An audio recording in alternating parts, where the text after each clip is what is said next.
Challenge फंडमुळे नाशिकच्या विकासाला booster, केंद्र सरकारकडून 272 कोटी मंजूर. नाशिक महानगरपालिकेच्या विविध विकास प्रकल्पांना केंद्र शासनाच्या अर्बन चॅलेंज फंड 2026 अंतर्गत मोठा दिलासा मिळाला असून शहरासाठी तब्बल 272 कोटी रुपयांचे केंद्रीय सहाय्य मंजूर करण्यात आले. या निधीमुळे पाणपुरवठा, गोदावरी संवर्धन, वाहतूक व्यवस्था, स्मार्ट रस्ते आणि मल्टी लेव्हल पार्किंगसारख्या महत्त्वाच्या प्रकल्पांना वेग मिळणार आहे. राष्ट्रीय स्तरावरील स्पर्धात्मक प्रक्रियेत नाशिकची निवड झाल्याने शहराच्या विकास आराखड्यावर केंद्र शासनाने शिक्कामोर्तब केल्याचे मानले जात आहे.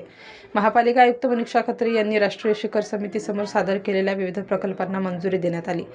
मंजूर प्रकल्पामध्ये जलशुद्धीकरण केंद्र आणि संबंधित कामे, स्वच्छ गोदावरी अभियान, बायोमेथनेशनद्वारे वीज निर्मिती प्रकल्प, रामकुंड मार्ग पुनर्विकासाचा दुसरा टप्पा, तसेच निर्मल नाशिक अंतर्गत स्मार्ट रस्ते, ट्रक आणि बस पार्किंग, बहुमजली वाहनतळ व वेस्ट टू वंडर पार्कचा समावेश आहे.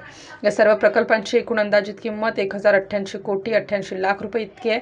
त्यापैकी 272 कोटी 22 लाख रुपयांचे केंद्रीय अनुदान मंजूर झाले आहे. हे अनुदान एकूण प्रकल्प खर्चाच्या 25% इतके आहे. उर्वरित निधी महापालिकेचे बॉन्ड्स, सार्वजनिक खाजगी भागीदारी आणि राज्य शासनाच्या माध्यमातून उभारला जाणार आहे. विशेष म्हणजे महापालिकेने यापूर्वी 400 कोटी अर्बन चॅलेंज फंड अंतर्गत मिळालेली मंजुरी ही नाशिककरांसाठी अभिमानाची बाब आहे. नियोजनबद्ध कामकाज, आर्थिक शिस्त आणि सर्व विभागांच्या समन्वयातून हे यश मिळालं आहे. या निधीच्या माध्यमातून नाशिकला अधिक सक्षम, स्वच्छ, सुंदर आणि भविष्याभिमुख शहर म्हणून विकसित करण्याचा आमचा प्रयत्न राहील. स्टार न्यूजसाठी मोहसिन पठाण, नाशिक.